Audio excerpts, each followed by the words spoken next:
Glorify God. Am I preaching to someone namhlanje? Uma yonke into yami ngamnikeza uNkulunkulu udumo, angeke kusebenze. Yabona into engenza ngibe umfundisi oqhubekayo nokuba umfundisi. Noqhubekayo nokuhamba noNkulunkulu. Ukuthi every time angithi niyazazi ukuthi njengoba nilethe uNkulunkulu nize lana nilethe uNkulunkulu, angithi niyazazi na uNkulunkulu letheni la anilethanga uBishop uphahla. Nilethe ubani lana? Hayi khuluma wena, tshena nalothu ulethe, khuluma thana ukhulume makhe. Ulethe ubani wena la? Hayi hlamba kakhuluma nakhuluma, ulethe ubani la wena? Ulethe uNkulunkulu.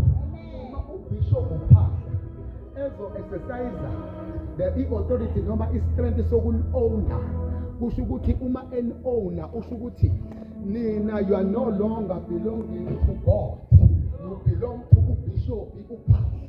So uphahla fanele aqinisekise ukuthi labazalwana abaphethe ubabuyisela kulo obalethe uphahla, ukuze bangabi stress sikaphahla, bangabi depression kaphahla, bangabi problem kaphahla. Kufanele uphahla babuyisele lapho bevela khona. Uma babuyisela lapho bevela khona, lapho bevela khona bazophinda phinde bamathimlawe athi uNkulunkulu, you are so loyal to me my son, and let me bring them back to your hands.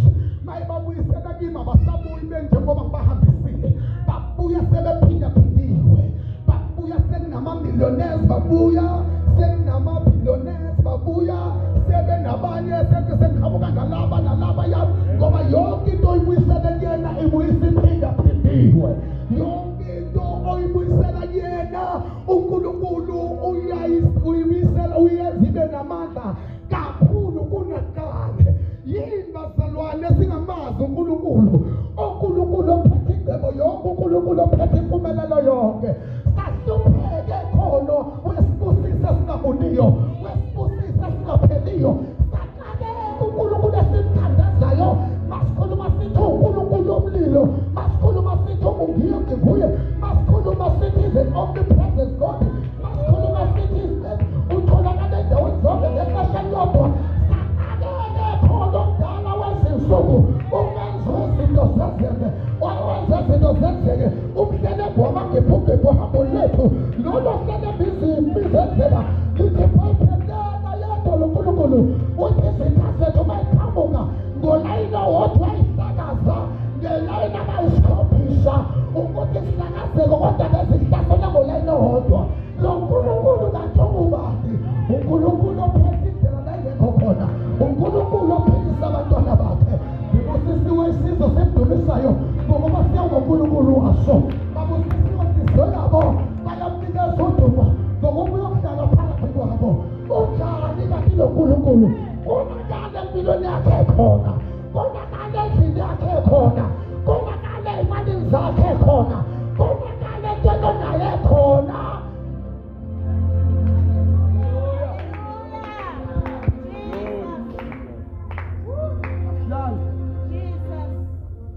Asizani libithalo lami lokufuna umjulo ukhuluma ngenalo asimangekho komkhathi ngoba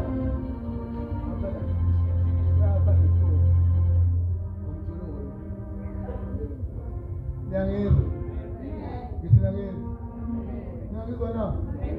Ukhuluma nani bo? Amen. Kankulunkulu. Yingakho uNkulunkulu wafundisa abapostoli. Amen. Wabafundisa ukuthi le nto ekuthiwa isibusiso sisho ukuthi yini isibusiso. Uma lithi iBhayibheli babehlanganyela emkhulekweni, babengahlanganyela emkhulekweni kuphela, kodwa izinto zabo zingabe semkhulekweni. Yonke into yabo yayiba semkhulekweni. Lithi iBhayibheli kwakungekho oswelayo phakathi kwabo, ngoba yonke into ababekhuleka uNkulunkulu, babekhuleka nezinto abanazo. Zaziza into zabo zonikeza uNkulunkulu udumo. Awunisekhona la enkozweni. Nina abazalwane niney'moto ezinye zenu zihleli emakhaya kodwa nasesontweni. Iy'moto zenu azilwazi udumo likaNkulunkulu. Ngoba imoto kufanele ibe umzalwane, imoto yakho kufanele ikholwe, imoto yakho kufanele isindiswe. Uma imoto yakho ingasindiswa izoba ukudla kwamadimoni, ukudla kwamaphakathi. kodwa imoto yakho mangabe iqhamuka inkazimulo ehlikele endlini kaNkulunkulu yonke into yakho naye ethatha inkazimulo. Mina abazane neyibindi kabi ngishiya ingane zenu manje emasontweni. Ingane zenu nivalele endlini, ingane zenu azize enkonzweni. Kodwa ngikholelwa ukuthi ingane ninazo zavela kuNkulunkulu. Kodwa ubufakazi balokho asibuthola ngoba mase kuvela ukuthi ingane zenu zivela kuNkulunkulu kufanele zizoglorify uNkulunkulu. Masiphakamisa izandla njengebandla sithi we glorify your holy name. Khawula amaqhawe, we bow before your throne. Sikhuluma nengane zakho, sikhuluma nemfuyo yakho, sikhuluma nayo yonke into ebhilonga kuwena. Ngoba uma ukhuluma siphakamisa izandla nale ngane iphakamisa izandla. Uma inkazimulo yehla phambi kwebandla ebandleni kaNkulunkulu kufanele ehlikele nasenganeni yakho, nasengane zengane zakho. Yonke imfuyo yakho, yonke into yakho kufanele iphakamise igama likaSomama. Uyazi ukuthi abathakathi mabefuna ukukuthakatha bayakwazi ukuyeka wena bathakathi izinja zakho, bathakathi inkomo zakho, bathakathi imfuyo yakho, bathakathi imoto yakho, bathakathi yonke into yakho. Kodwa once into yakho yanikeza uNkulunkulu udumo, iba protected. Once into yakho yanikeza uNkulunkulu udumo, iyavikeleka, ngisho imali yakho iyavikeleka. Abantu abasikhona beqiniso baningi abantu ukuthi 2 weeks 3 weeks isimo sabo zonke ibheke phansi ngoba ayikho into yakhe enikeza uNkulunkulu udumo. Ayikho into yakhe ethi Jehova ufanele ukubonga ngakho konke lokho ekunakho. Bazalwane asho njalo umhlabelelo ecina ukuthi izandla zami nezinyawo thatha konke somandla, impahla zami nani busa uNkulunkulu wami. uNkulunkulu wayabo uNkulunkulu wakho kodwa ngabe uNkulunkulu wengubo zakho egqokayo. Waye uNkulunkulu uNkulunkulu wakho kodwa ngabe uNkulunkulu omphendula nabo. Waye uNkulunkulu wakho kodwa ngabe uNkulunkulu angabe uNkulunkulu wemali yakho. Ayibongashumele. uNkulunkulu fanele uNkulunkulu wengcebo yakho. Yonke into uNkulunkulu uNkulunkulu phekwayo. Ingakho njengoba yokhonza uNkulunkulu fanele uhambe nezingane zakho ziyonkonza. Njengoba bonke laba basuke emndazi kuba banayo indlela yokudrayiva imoto zabo njengosisi Lerich. Kodwa ekugcineni kuleli verse engilifunda namhlanje lidinga bonke abantu ba-understand ukuthi yonke into yakho ayibhile kuNkulunkulu. Yonke into yakho akubeka uNkulunkulu ukuze ingakuxaki ingakuletheli stress. Kwabazalwane lapho hambweni lwethu baningi abazosihogela isibuso kodwa bangasitholi. Baningi abantu abazosihogela kodwa bangasitholi. Bagcine bezwa ngaso kodwa bengasazi the real blessing. The real blessing ilento ukuthi you must suffer for God's work ukuze uNkulunkulu asafarishe ngempilo yakho. Uma ungakwazi ukusafarishela umsebenzi kaNkulunkulu, uNkulunkulu ngeke asibone isidingo sokusafarishela wena. uNkulunkulu akakubona ukuthi uzibulala kanjani, uzimakaza kanjani, uzibhaqaza kanjani ngomsebenzi wakho ukuze uNkulunkulu abone izidingo zakho. Ezidingweni thina la malithi iBhayibheli sifeste funa niqala ubuso kaNkulunkulu then okunye into yokwengezwa kusuka khona ngentenge. Khona ngentenge. Amen. Lapha khulunywa ngokufuna isibusiso la. Jesus. Kuthiwa funa uNkulunkulu then God will see your needs, yobona izidingo zakhe and supply you according to his riches. Amen. uNkulunkulu ufuna wena ufune yena. Asisendaba abantu abakwazi ukuthanda ngeke nemthakathaka ngayo emthandazweni nonakele nasemkhulu anisakwazi ukuthandaza. Amen. Sengithandaza imthandazo nje yekude lento ethi bese phela la into zami. Ukuthandaza usethe emakhulweni. Ngoba basenayo inhliziyo yokuthi Nkosi I avail myself in your presence, help me my God. Lord, I come as I am. Ngizakuya nginjengoba nginjalo. Wena uyangazi uyangihlolisisa. Uyakwazi ukunaka kwami nokuphula kwami. Uyayazi impilo yami eqaleni, uyayazi ekugqibeleni. Akekho kodwa mina ngaphandle kwakho. Bethi yini Nkosi uma ungekho kimi? Ngoba ngiyawuphakama njengamanzi. Bapha abazalwane abazomfuna bamfundisise bese befuna nomunye.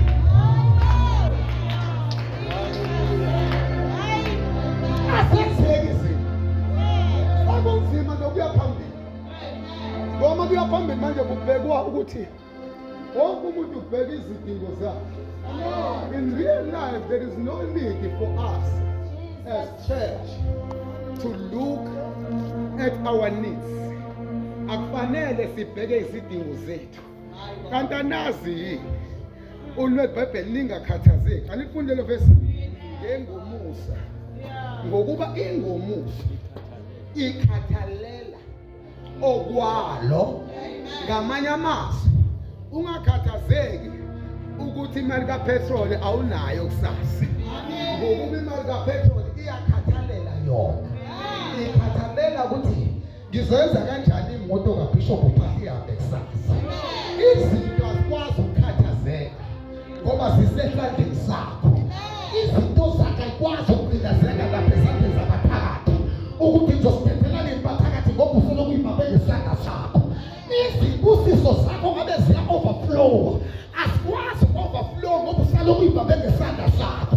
Wazi wathathela wathi thatha bonke Nkosi, thatha nempilo yami, thatha umuzi wami, thatha umndeni wami, kuzokhathalela yonke into ikhathale.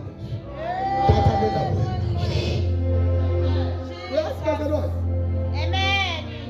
La power uma singathi nje asitendele uNkulunkulu akagqilazeke nje sifuna uNkulunkulu ugqilazeke ngempilo yethu, gqilazeke ngeministry ukuthi uNkulunkulu ngayithatha kanjani umbeke kwirank engafani nerank kuyona namhlanje.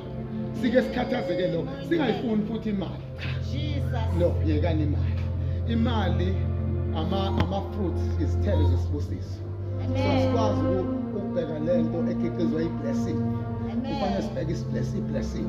Uma sifuna bazalwane, uma sifuna ukubona uNkulunkulu enza izinto, kufanele sishintshe ifocus. Yekani ukugqilazwa izinto enibona ave zisihluphi izinto esinazo. Bazalwane siyasigqilaza izinto esiyani bazalwane. Siyasigqilaza. Ligqilazwe into eninayo nini. Angigqilazwanga into ngilazwe into. Ngisho udrop wakho mongonikeza uNkulunkulu. Wathi uNkulunkulu awuphathe lo drop. Ubone uNkulunkulu yokusakulinga thatha ukunezelwa. Ngoba sekona kwakho thatha ukunikezelwa. uNkulunkulu uma engakagqilazi ngezinto oyicele kuyena wayiletha kuwe. Zakagqilaza wazobona isidingo sothi azibuyele kumnikazi wazo. Awusoze waqala wayibuyisela kumnikazi wazo. Amen. Once wazi ukuthi into evela uNkulunkulu uyayidimanda ukuthi ayibuyele kuyena, uzoqala uphila impilo engafani nempilo ekade uyiphila ngayizona. Amen. Uyabona uma ngikhuluma ngabapostoli, lithi iBhayibheli abapostoli babedayisa ngisho imfuyo, badayisa ngisho umhlaba. Bawudayisa ngoba indlela babekholelwa ngayo ukuthi uNkulunkulu yena owuna yonke into abanayo. Babekholelwa lokho ngokusenhlizweni yabo ngokuphelele. Amen. Amen. Ngendlela ababenza ngayo, imfundiso, i-influence yokwenza uNkulunkulu abe nesandla kuyona yonke into abanayo, babeyiphila, babeyiphefumula, babeyi-exercise. Ngoba lento yoku-exercise izinto ey'nikezwe uNkulunkulu ukuthi kungesikaNkulunkulu kukwenza ukuthi ungalekhi, ungabi in need, ungabi sesidingweni. uNkulunkulu isidingo sakho asibuke ungakakhulumi ngaso. Amen. Ungakasiteli ukoze ngicela ungezela ukuthi uNkulunkulu avela kusupply. He will supply us. Uzokunikeza ngokwesidingo sakho to glorify God. uNkulunkulu udinga uba abe glorified through your spirit, through your body. Umzimba wakho unikeza uNkulunkulu udumo. Yonke into yakho must glorify God. Yabona na ngizokutshena mina ukuhlupheka kwabantu abanemali, abantu abanemali ave behlupheka, bahlupheka ngokudlula abantu abakhona imali encane. Jesus. I'm telling you the truth, ngikuNkulunkulu umoya ingcwele. Bonke abantu abanemali bahlupheka ngokudlula abantu abanjani abakhona imali encane. Ucabanga uNkulunkulu akunikeze only 3,000 rand uhole ngenyanga. Kodwa lo 3,000 rand uthi baba ake ngiyobonga uNkulunkulu kwi-altar, ngiyothi baba ngiyabonga ngalo 3,000 rand. Ngalo 3,000 rand ngirentela indlu engihlala kuyona. Ngalo 3,000 rand ngikhipha igrosa yakwami. Ngalo 3,000 rand nezingane nezingane zami ziyakheriya. Ngalo 3,000 rand ngikwazi ukwenza konke. Uthola umuntu ka 3,000 rand uma ebuyisela uNkulunkulu ingxenye ka 3,000 rand uNkulunkulu uyamultiplya. Njengoba lekabhizi uthi uNkulunkulu sizoke siqhubeka siyamultiplya spiritual. Kanti nazi ukuthi uNkulunkulu uphila lento ayenza idumisa uNkulunkulu. Lo 3,000 rand unikeza uNkulunkulu udumo, so uNkulunkulu uyaphinda. Uma into nayo ingamnikeza uNkulunkulu udumo izokuhlupha. Bangaka balahlekelwa imali bebengaphansi kwemkamelo. Bayifica sengasekho uNkulunkulu abayeke isikhonyane sizodla. Khona ingcebo yakho bothi imali into zakho ziyaphela, ziphela phambi kokubhekile. Uyabothe ngisengithi ayikho into ebuhlungu njengokuhola kodwa ungayiboni uyaphambili uyahola kodwa uyiboni ukuthi njani wena ngoba yonke into yakho ayifuni ukunikeza uNkulunkulu udumo. Awuke nithi amen. Awuke nithi amen. Uma uNkulunkulu edinga udumo, ningizwa kahle bazalwane? Uma uNkulunkulu edinga udumo, umnikeze udumo ngayo yonke into yakho. Uma umnikeza udumo ngayo yonke into yakho, uvula iminyango evalwe ngabathakathi, uvula iminyango evalwe ngama-Satanists, uvula iminyango evalwe ngama-devil worship. Ngoba yonke into yakho uma ingamnikeza uNkulunkulu udumo, izokufakela inkinga empilweni. Jesus. Imagine how much do you spend? Imagine ukuthi zingakanani izinto eziqophoza iphakethe lakho. Maningi ama-spirit aqophoza iphakethe lakho, aqophoza ngayo yonke indlela. Kuyathunyelwa kuthiwa yeni nama-Satanists asendaweni ethize, hambani ningumama usibambane niyokuqophoza iphakethe, hambani niyokusibambane niyokuqophoza iphakethe. Amadimoni afuna ukukwenza kube dry because nothing in you at God to God be the glory. Ayikho uNkulunkulu makadunyiswe ngayo yonke into yakho. uNkulunkulu nithi phambi nesibuso sikaNkulunkulu asengeza usizo lokuhlupheka. Awukwazi ukuxakeka ubusiso uNkulunkulu.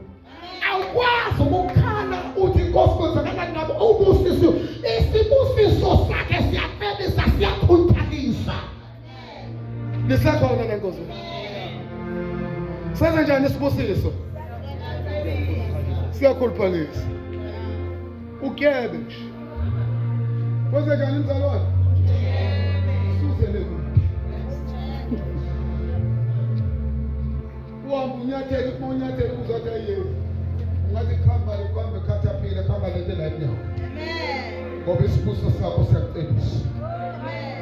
Ma ukudla nje ukudla uyaqeda. Jabulisa ukudla okudla. Because yonke into yakho ibusisiwe. Iplate odlela kulona lesibusiso. Ukudla okupheka ubusisiwe. Iyakudla ibusisiwe. Uboyigqoka sisibusiso kubo. Oyibheka mawugqoka into uyibuke kathathu uphinde uyishintshe. Uthi asakufanele ukuthi leyo nto ayisenza sibusiso. Ithathe uyibuyisele uNkulunkulu. Uyibuyisa kanjani uNkulunkulu into eyigqoka uma uyibona isixakile? Ithathe uthi bazalwane ngicela ukufoswele yakuthathe nakho. Ngoba lento osonayo ayisakubusisi. Lento igqoka igqoka ibewu. Baba ngendlela eninomona ngayo uSathane uneze naba nenhliziyo ezini. Ninomona kabi. Ubuye le ndawo sayigqoka sathi ngani kodwa uzobamba inhliziyo usonke. Ayihlale la.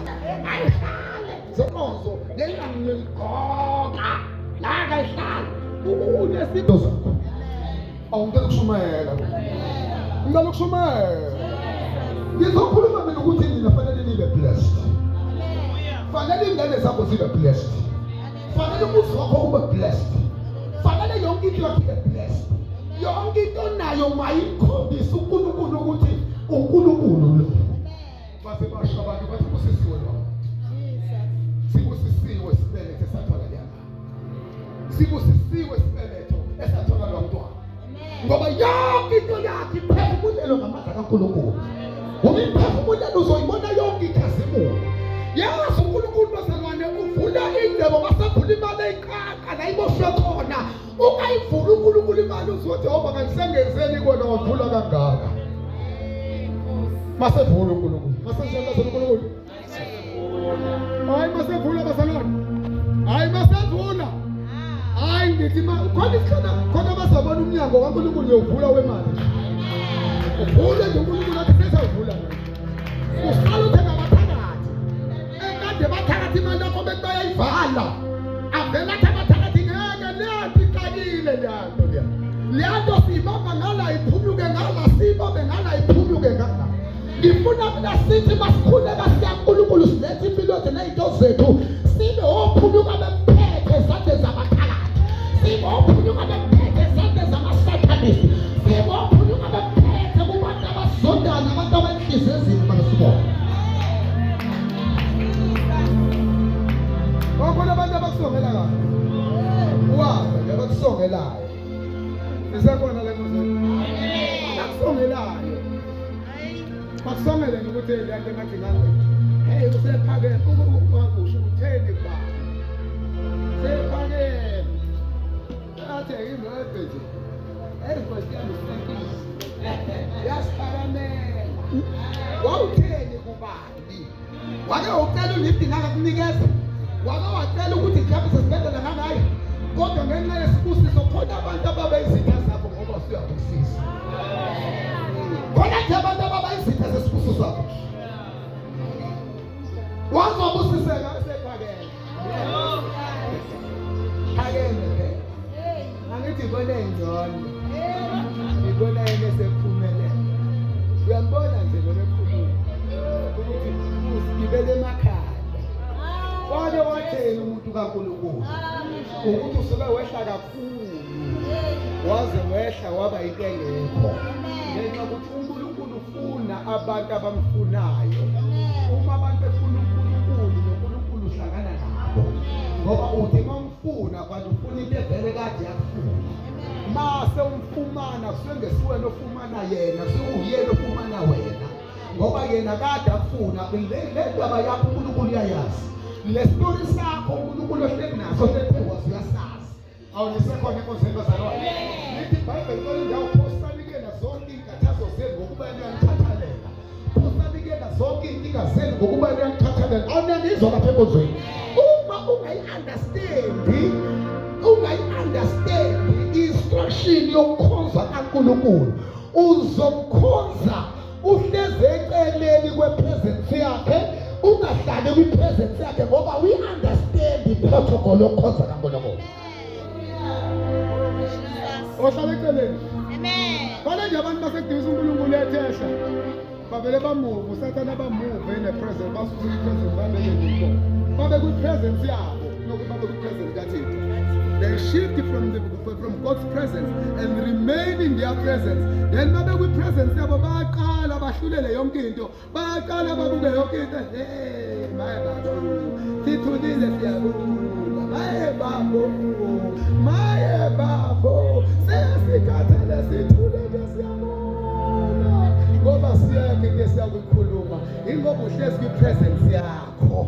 Kodwa uma kwi-presence kaNkulunkulu uzoyeka ukuba yi-spectator. Uthi maye babo sithulile siyabuka ngoba uzoba la khona kunabantu khona abaphakamisa izandla. Uzoba la khona kunabantu khona abakhala izinyembezi. Uzoba la khona kunabantu abathi Nkosi ngiyashona lapho mangasuka kuwe. Nkosi impilo yami iyaphela mawungekho. Uzoba la kunabantu khona abathi ngabe khona Jehova wabuhle namhlanje. Ume wababuhle ngamanje ngiyabona Nkosi wazwangithanda bengezanga lutho oluhle. Kodwa kubese uyaphuma kwi-presence yakho ube kwi-presence kaNkulunkulu bese ubona uNkulunkulu nendlela zakhe eziphakemeyo.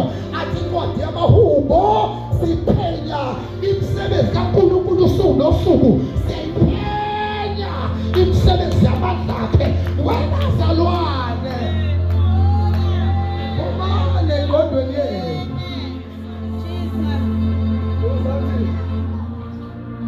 AmaGalathiya amagalathiya ngathi wayibhala kahle wayememeza athi ngesilungu, oh the foolish Galatians, oh nina amaGalathiya angaqondiyo, kubani oniloyileyo na? Ngoba ukuloywa ukuphuma kumoya ube sengqondweni yakho, ukuthakathwa ukuphuma entweni edrive uNkulunkulu ube sentweni edrive ingqondo yakho. Angiphinde ngoba ngizwe ngithi usuke uloyi. Ingakho lithi iBhayibheli niqale kumoya senisigcina enyameni. Ubani oniloyileyo? Ngoba niyamazi umoya ingcwele, niyasazi isandla esinamandla. Ubani oniloyileyo? Nithakathopha ngoba nina benivutha, beningabanjwa mase nithi shaka.